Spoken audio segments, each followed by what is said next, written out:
The company was never yours, David. You were just the guy who lifted the heavy boxes while I built the vision. My business partner Nathan's voice cut through the crowded banquet hall, bouncing off the marble walls and polished glass, carrying over the laughter of investors and their spouses sipping champagne, and for a moment I could feel every pair of eyes drilling into me, some sympathetic, some entertained, but most of them reveling in the kind of public bloodletting people pretend they're above, but secretly love to witness. And when he smirked at me, raising his glass with that smug little twist of his lips, I felt a hot rush of humiliation that burned through my chest and settled like a stone in my throat. But instead of exploding, I just stood there, frozen, my jaw tight, every muscle in my body screaming for me to swing at him, to wipe that grin off his face. But I knew better. I knew I had to let this play out because a spectacle like this wasn't the end of my story. It was only the beginning, and they had no idea that buried in the contracts, buried in the history of our friendship, buried in me, there was something they couldn't see yet, something I had been holding on to, a secret advantage I swore I would never need but kept close anyway, and it was in that silence, in that stillness, while everyone waited for me to break, that I first decided I wasn't going to let this betrayal define me. I was going to turn it back on him and make sure he regretted ever underestimating me. Before we get deeper into this story, make sure you're subscribed, and tell us in the comments where in the world you're listening from. My name's David Collins. I'm 38 years old, born and raised in Dayton, Ohio, the son of a steelworker who taught me early that if you shake a man's hand, you better mean it, because your word should last longer than the steel under your fingernails. And maybe that's why this cuts so deep, because Nathan had once been the guy I thought I could trust with my life. The guy who stood beside me in college when we dreamed about building something real. The guy who helped me turn a crumbling warehouse in Cincinnati into a startup hub where we worked until dawn on nothing but pizza, bad coffee, and raw ambition.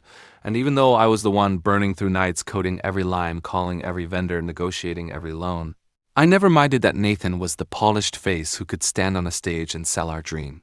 Because I thought we were in it together, two halves of the same whole, and that belief made the betrayal that much uglier. I can still smell the varnish on the old oak table in that warehouse.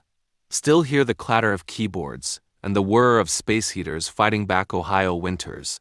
And in the middle of it all sat the coffee mugs we'd had printed with the company's name back when it was just a word.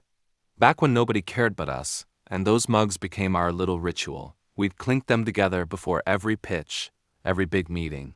As if that small act bound us tighter, but tonight watching Nathan smirk at me in front of investors who used to shake my hand, I realized the mug I had cherished all these years wasn't just a symbol of camaraderie.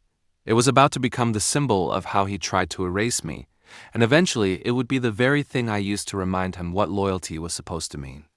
The night dragged on with laughter and applause directed at Nathan as he unveiled his grand plan to expand without me, rewriting history by painting himself as the sole visionary and me as some background laborer he'd outgrown. And I let him have it. I let the narrative play out because I knew from experience that when people get drunk on power, they always miss the smallest details. They always overlook the little things that end up being their undoing, and Nathan, for all his charm and polished words, was no exception. I stayed late enough to shake hands with those who pitied me, smiled at those who avoided my eyes. And when I finally stepped out into the bitter Ohio night, the air thick with the smell of exhaust and melting snow, I stood under the flickering streetlight, clenched my fists in my pockets, and whispered to myself that I wasn't broken. I wasn't done. This was just the first act. And the trap had already been set long before Nathan thought to cut me out. They thought it was over, but the truth was only beginning to surface. In the weeks that followed, Nathan tightened his grip on everything we had built together, as if erasing me from the picture would make him look cleaner, stronger, the sole architect of our success. And the strangest thing was how quickly people fell in line, how employees who used to sit at my desk with their ideas now laughed louder at his jokes. How investors who once called me late at night for reassurance suddenly acted like I had been a shadow all along. And maybe that should have broken me, maybe I should have walked away and swallowed the humiliation. But the truth is, I knew too much about the foundation of our company to ever believe he could hold it together without me. And more importantly, I knew about the one clause buried deep in the early contracts. The one we had scrawled out on a napkin before we even had lawyers, later tucked away into the official filings because Nathan had insisted, "No one will ever read that far." And I had let him believe it was harmless while I knew it was a fuse waiting to be lit. And so while he strutted around Cincinnati, shaking hands at steakhouses and bragging at the Queen City Club about his bold new direction. I played the role of the man he thought he'd destroyed, keeping my head down, driving through the back roads in my rusted Ford instead of my usual Tesla. Letting people whisper that I was broke, finished, a relic of a partnership that had outlived its usefulness, because sometimes the only way to win is to let the world believe you've lost. I remember one night at a small diner off I-75, the kind with cracked red booths and coffee that tastes like burned toast, when one of our former interns spotted me alone, hunched over a plate of fries, and she hesitated before walking up, her voice soft as she said, "I'm sorry, David, I don't know why he did you like that." And I looked up at her, really looked, and realized how young she still was, how much of her career depended on the story Nathan told about me. And instead of bitterness, I just nodded and said, "Don't worry about me, worry about what happens when people forget who really builds things." Because even then I knew the stage Nathan was standing on was made of glass, and I was already holding the hammer. My parents would call from Dayton, their voices full of worry, my mother urging me to take the high road, my father reminding me of the union strikes back in the 80s, how men who thought they were untouchable found themselves begging when the tide turned. And I carried those voices with me as fuel, reminding myself that patience wasn't weakness, it was strategy. And every day I stayed silent was another day Nathan got more reckless, another day closer to the deadline written in that contract he never thought mattered. The symbolic mug, the one we used to clink in solidarity, had been sitting on my kitchen counter this whole time, chipped along the rim from a move years ago, and every morning I drank out of it, not because I needed the caffeine, but because I needed the reminder, that small ritual of lifting it to my lips like a private toast to the revenge I was brewing in silence. And the irony wasn't lost on me that the very object Nathan had treated as a cheap trinket was becoming my anchor. There was a moment, though, when the mask nearly slipped, when Nathan called me out of the blue late one night, his voice oiled with fake sympathy as he said, "I hope there are no hard feelings, David. We both know you were better suited for the grind, not the spotlight." And my grip tightened on the phone so hard I thought it might crack, but instead of lashing out, I just laughed lightly and said, "Spotlight's yours, Nathan. Enjoy it while it lasts." And he chuckled, thinking he'd won, not realizing that by calling me he'd only confirmed how much space I still took up in his head. But life has a way of testing even the strongest resolve, and just when I thought I had everything under control, I caught wind of something that nearly knocked me off balance. Nathan wasn't just cutting me out of the company. He was spreading rumors about why, telling investors I had siphoned funds, whispering to employees that I'd been unstable, reckless, even dangerous. And it hit me like a sucker punch because reputation in this world is everything, and if he managed to stain mine beyond repair, then my secret clause wouldn't matter, because no one would want me back in the game. I remember pacing my living room that night, the mug heavy in my hand, thinking about whether to confront him head-on or to stay the course, and it was in that dark, sleepless hour that I realized something crucial. Every rumor he spread was another thread tying him to the web of lies he'd spun, and the more tangled it got, the easier it would be to tear down in one clean pull. So instead of fighting back, I let the lies spread. Let them stack higher because I knew one day I would topple them all at once, and the sound of them crashing would echo louder than anything I could say now. Back then, I didn't realize the one detail he overlooked would be his undoing. By spring, the city had thawed from the heavy Ohio winter, the snowbanks along the roads turning into dirty slush, and the air carrying that strange mix of wet asphalt and budding trees, and with the change of season came Nathan's biggest gamble yet, the announcement of a massive expansion deal with a West Coast venture capital firm that promised to triple our company's valuation. And of course, he plastered his face across every press release, every LinkedIn article, every podcast, talking about how he had single-handedly built this from the ground up. And I couldn't help but smirk because the bigger the stage, the harder the fall, and I had already marked the date of the signing on my calendar, because that was the ticking clock I'd been waiting for. The moment when the hidden clause in our early partnership agreement would come due, the one that gave me rights to any major equity transfer if the original founders weren't both present to sign. And the beauty of it was that Nathan had forgotten all about it, buried as it was in a box of old paperwork that he assumed didn't matter. But I had kept my copy in a fireproof safe, tucked away like a secret weapon. In the meantime, I played the part of the washed-up founder perfectly, taking small consulting gigs for local businesses, eating at greasy spoons instead of trendy restaurants, even letting myself look worn down, because I wanted the whispers to spread that I was finished. I wanted Nathan's guard down completely, and it worked. By the time he stood on stage at a downtown hotel, Flanked by the new investors, he barely glanced in my direction when I slipped in at the back of the room. Just another forgotten face in a crowd he thought he owned. I can still see it so clearly, the way his voice carried over the clink of silverware, the way the investors leaned in as he painted a picture of expansion into Chicago, Seattle, maybe even international offices, and the way the audience erupted into applause when he raised a toast to new beginnings. And for a split second, I almost felt a pang of the old pride, the memory of when it really was our dream. But then I looked at the table in front of him, at the documents waiting for signatures, and my chest tightened with a different kind of anticipation, because I knew that once he scrawled his name without mine beside it, he'd be walking straight into the snare he had set for himself. And yet, the cruelest part of revenge is waiting, the quiet days where nothing seems to happen while your mind races with possibilities. And during those weeks leading up to the deal, I thought often of my father, how he used to sit on the porch after a long shift at the mill, smoking a cigarette in silence. And when I asked him once why he never complained about the foreman who cheated him out of overtime, he said, "Son, you don't waste your energy yelling at a man like that. You wait until the day comes when the machine breaks down, and then you remind him who knows how to fix it." And those words echoed louder every time Nathan's name appeared in another article or TV spot. The night before the signing, I sat at my kitchen table with that chipped mug in front of me, running my finger along the crack on its rim, remembering the countless times we'd clinked those mugs together before walking into pitch meetings. And for a moment, the weight of it all hit me. This wasn't just about money or power. It was about the bond we had shattered, about how he'd looked me in the eye 100 times and promised loyalty, and then chosen to humiliate me in front of the very people who once cheered us both.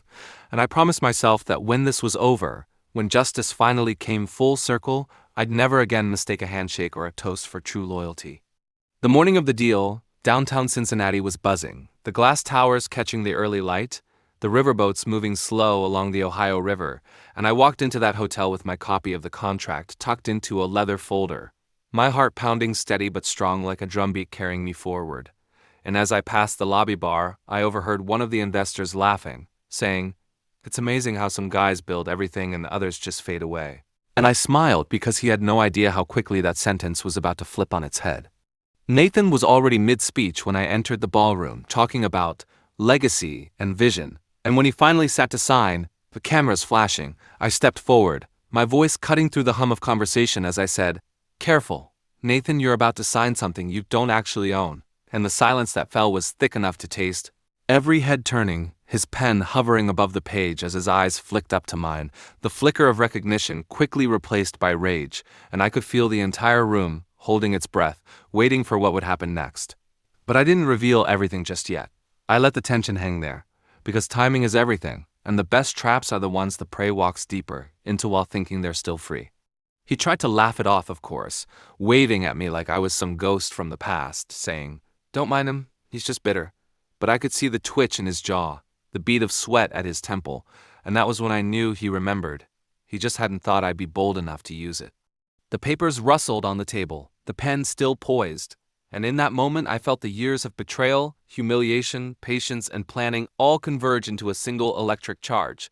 And even though the crowd couldn't see it yet, Nathan had already lost. He just didn't know how loud the fall was going to sound. The silence in that ballroom was suffocating, the kind that presses on your ears until you can hear nothing but your own heartbeat.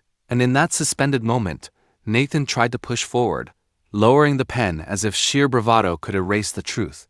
But I stepped closer, sliding my leather folder onto the table with deliberate calm, the snap of the latch echoing louder than it should have. And when I opened it to reveal the original partnership agreement, creased, aged, but unmistakably real, there was a collective intake of breath from the crowd, the kind of sound you only hear when a room full of people realizes they've been watching the wrong man all along. Clause 12. I said evenly, my voice carrying, requires both founding partners to approve any major transfer of equity or expansion. Without my signature, this deal is invalid. Every dollar you've promised them, every valuation you've boasted about, it's smoke. Nathan's face drained of color, and he tried to sputter out a laugh, waving toward the investors as though I were a desperate man clawing at scraps. But the lawyer from the VC firm was already flipping through my document, eyes widening as he recognized the signatures, the date stamps, the notary seal, and I could feel the shift in the room like a current of electricity as people leaned in, whispering, pulling out their phones to snap pictures. Investors murmuring to each other as Nathan's facade cracked wide open. He leaned toward me, his voice low and venomous, hissing, "You think this saves you? You think they'll want you back after what I've told them about you?" And I leaned back just enough to look him dead in the eye, whispering, "I don't need them to want me. I just need them to see you for what you are." And right then, as if the universe had scripted it, one of the junior staffers who had always idolized Nathan piped up from the back, holding up a phone with recordings of his late-night rants, the ones where he bragged about cutting me out, about inventing lies to smear my reputation, about how idiots eat up whatever story you feed them, as long as you smile while doing it. And suddenly the whispers turned into outright gasps. Then anger, then the investors standing demanding explanations, some even storming out, and Nathan, the man who had been untouchable 10 minutes ago, was now a cornered animal, red-faced and sputtering.